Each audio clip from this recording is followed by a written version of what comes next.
Chemistry third same और fifth sem की तैयारी करेंगे।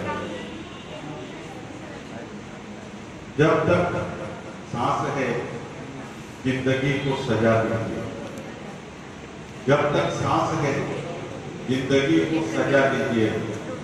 और मेरी ये सोच आज यहाँ पर साकार नजर आई।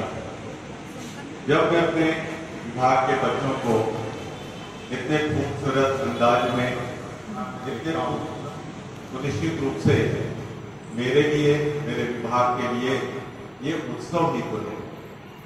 और जब हम खुश रहते हैं तभी उत्सव है, क्योंकि दुखी व्यक्ति कभी उत्सव नहीं मना जा सकता। तिवारी सर का विशेष स्नेह, आशीर्वाद और मैं कहूँ कि बड़े भाई के रूप में उनका मार्गदर्शन मुझे हमेशा मिलता रहा है। मेरी हर बात को उन्होंने महत्व दिया है, विभाग को पूरा समृद्ध करने में अपना समर्थन दिया है। मैं एक टाइम से कहूँ कि न केवल मेरे विभाग में बल्कि मेरे हमारे बच्चे भी सर आपके प्रति कृतज्ञ हैं।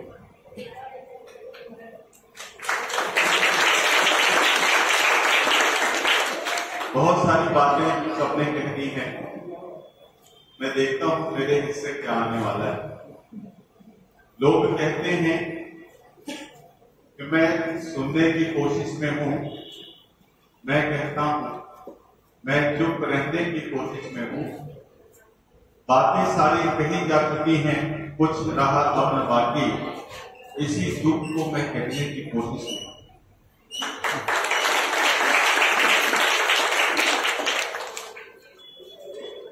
एक मेरी आदत है कि स्टोरी सुनाने का, तो एक स्टोरी मुझे याद आ रही है।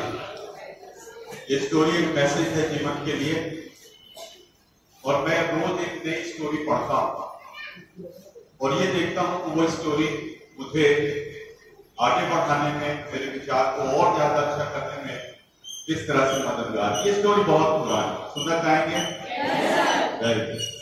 बहुत समय की बात है, एक राजा की सवारी निकलने वाली थी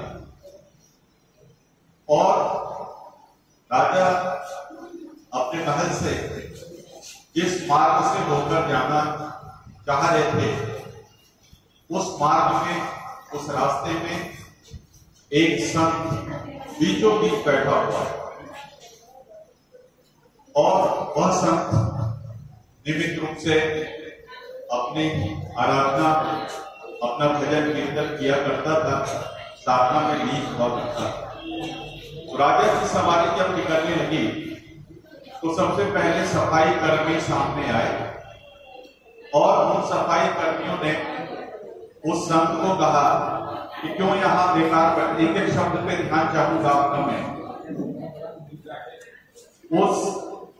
उन सफाई कर्मियों ने उस संत से कहा, तू यहाँ क्यों बेकार बैठा है, रास्ते में कचड़े की तरह पड़ा हुआ है, तू यहाँ से उठकर भग जा, मुझे मालूम नहीं कि राजा की सवारी आने वाली है। इतना कह करके वो सफाई कर्मी आगे बढ़ गए। वह संत वहां से उठा नहीं, और जैसे सफाई कर्मी आगे बढ़े तो संत ने उन्हें देख कर ये कहा, तभी रो, याद रखिएगा, तभी रो। इसके बाद राजा के सिपाही है, क्योंकि कारवां जब चलता है तो क्रम यही रहता है, और जब राजा के सिपाही आए तो उन्होंने संत को देखकर ये कहा कि तुम बीच में क्यों बैठे हो, दो चार डंडे पड़ेंगे तब तुम्हारा दिमाग ठीक हो जाएगा, अभी हटो यहां से। वह संत ना हटा और वो सिपाही भी थोड़ा सा आगे बढ़े तो संत उन्हें देखकर फिर बोला, कभी तो। इसके बाद मंत्री आए और मंत्री ने कहा, हे संत, राजा की सवारी आने वाली है, आप बीच में बैठे हुए हैं, कृपया थोड़ी देर के लिए आप रास्ते से हटकर किनारे चले जाएं, और जब सवारी गुजर जाएगी तो आप फिर आकर के यदि ध्यान हो जाइएगा, मेरा आपसे विनम्र आग्रह है। संत वहां से नहीं हटा, लेकिन जैसे ही वो मंत्री आगे बढ़ा, उसने मंत्री को देख करके फिर वही बात कही, तभी तो। और अंत में वही हुआ, जब राजा की सवारी आने लगी और जैसे ही राजा की सवारी वहां पर पहुंची तो मंत्री घबरा कर राजा से कहता है, महाराज, हमने इन्हें कई बार समझाया कि रास्ते पर न बैठे, महाराज की सवारी आने वाली है, लेकिन ये जिद्दी संत यहां से उठने को तैयार नहीं है। राजा ने कहा, चलो देखते हैं। जैसे ही राजा का काफिला आगे बढ़ा, राजा ने संत को देखा और कहा कि मेरा रथ रास्ते से नीचे उतार दो, और जैसे ही संत का स्थान आगे बढ़ जाएगा, मेरे रथ को फिर से रास्ते पे ले लेना। इस संत को किसी भी तरह से बाधित मत करो, कोई व्यवधान मत पहुंचाओ। ऐसा कहकर राजा उस संत के करीब पहुंचने से पहले रास्ते से नीचे उतरा और उसके बाद फिर से रास्ता पकड़ लिया। संत ने उस राजा को देखकर कहा, राजन, कभी तो। मंत्री से ये बात रही नहीं गई कि वो संत सफाई कर्मियों को भी कह रहा है कभी तो, सिपाहियों को भी कह रहा है कभी तो, और महाराज मुझे भी कहा कभी तो, और आपको भी कहा राजन कभी तो संत से ये पूछ लिया जाए कि आखिर ये कभी तो का मायने क्या है? वो सबको कभी तो क्यों कह रहा है? राजा काफी जिज्ञासु थे। वो संत के पास गए और उन्होंने उन्हें प्रणाम किया और प्रणाम करके उनसे पूछा कि राजन, मन में एक जिज्ञासा है कि आपने सफाई कर्मियों को भी, सिपाहियों को भी, मेरे मंत्री को भी और मुझे भी सिर्फ एक ही शब्द कहा, कभी तो। हे महर्षि, मैं इसका आशय जानना चाहता हूं। तो संत ने आदर पूर्वक राजन को शिष्टाचार किया और कहा कि सफाई कर्मियों ने जिस भाषा का उपयोग किया, उसी भाषा के कारण से वो आगे नहीं बढ़ पा, तभी तो वो सफाई कर्मी सिपाहियों की बात थी। तो सिपाहियों के लिए उन्होंने कहा कि जिस तरह की भाषा का इस्तेमाल उन्होंने किया, तभी तो वो सिपाही हैं, वो आगे नहीं बढ़ पा। राजन, ये मंत्री इसलिए मंत्री है, इसके पास पर्याप्त विनम्रता है, आत्मविश्वास है, शिष्टाचार है, और इन्होंने बहुत आदर के साथ उससे बात किया, तभी तो ये मंत्री है। राजन,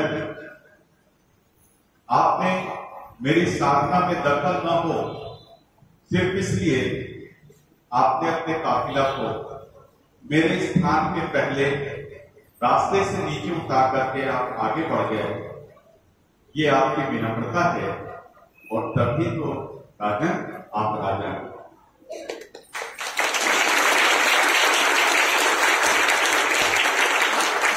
तो व्यक्ति जब बोलता है तब उसकी पहचान हो जाती है, और इसलिए ये बहुत जरूरी है। हम सब पढ़े लिखे लोग हैं, मां सरस्वती के साधक हैं, तो हमें भी वो बातें दिखनी चाहिए कि लोग कहें तभी तो ये डिग्री कॉलेज का स्टूडेंट है, मुझे भी कहें तभी तो ये डिग्री कॉलेज के प्रोफेसर है। वास्तव में तो जीवन का एक बहुत अच्छा सा मैसेज है। बच्चों, दूसरी बात मैं ये कहना चाहूंगा कि जीवन में अपना उद्देश्य जरूर बना के रखें। आप कहीं भी जाते हो तो पहले अपने रास्ते के बारे में सोच लेते हो कि मुझे किस रास्ते से जाना है। आप खाने से पहले सोच लेते हो कि मुझे क्या खाना है, कितना खाना है। आप पढ़ने आते हो तो सोच लेते हो मुझे क्या पढ़ना है, कितना पढ़ना है। लेकिन यही सोच आपके टारगेट के प्रति भी होनी चाहिए कि मैं इस एकेडमिक यात्रा में मुझे बनना क्या है। यदि मैंने एक बात लिखी थी बहुत पहले, यदि जीवन में उद्देश्य नहीं है तो ट्रेडमिल में दौड़ने की तरह है, क्योंकि ट्रेडमिल में दौड़ने वाला व्यक्ति दौड़ता तो रहता है लेकिन पहुंचता कहीं नहीं।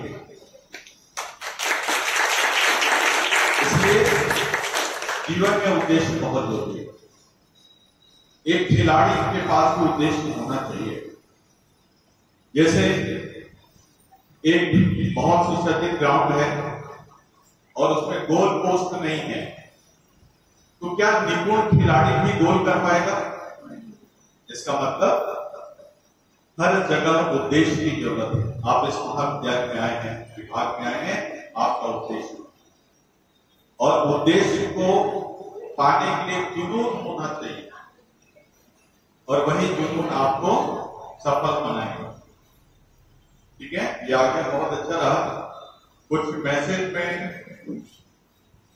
आप शब्दों से सुनना चाहते हो कि कविता में सुनना चाहते हो? कविता में सर। चलिए, तो मैं पहले विद्यार्थी होकर के उस बात को कहूँ आपसे जो मैंने अपने विद्यार्थी जीवन में महसूस किया। सुनना चाहेंगे? Yes sir. यूं तो मिलने के 100 बहाने थे, ये दिन भी तो बीत जाने थे, तुमसे मिलते रहे किताब लेकर, जब भी हमको गुलाब बनाने थे, जब भी हमको गुलाब बनाने थे। जो तुम पढ़ने यहाँ पे आए हो, कुछ सपने जो गढ़ने आए हो, कुछ भी हो जाए मैं बनूंगा कुछ, अपने माँ बाप से ये कह के आए हो।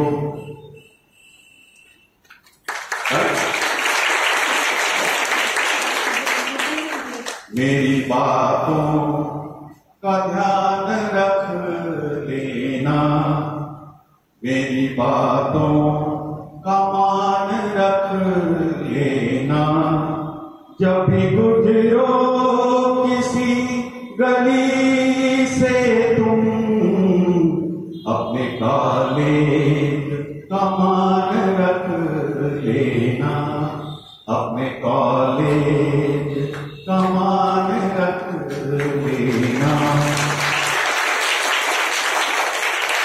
अपनी बात में समाप्त करने जा रहा हूं। जब भी तुम गुजरो कहीं से, जब भी तुम मिलो किसी से, जब भी तुम सोचो कुछ भी, जब भी तुम करो कुछ भी, ये झलकना चाहिए कि तुम ग्रंथालय से बाहर आए हो, किसी परचून की दुकान से बाहर नहीं। ये समृद्धि आपके विचार में, आपके व्यवहार में ये झलकनी चाहिए। मेरी बहुत सारी शुभकामनाएं, मेरा बहुत सारा प्यार, क्योंकि यही मेरा परिवार है, यही मेरे बेटे बेटी हैं, और इसमें सुंदर कार्यक्रम के लिए मैं बेहद आनंदित हूँ, खुशी हूँ। मेरी बहुत सारी ब्लेसिंग, बहुत सारा आशीर्वाद आपने मुझे अवसर दिया, बहुत गहरे से सुना। पुनः धन्यवाद।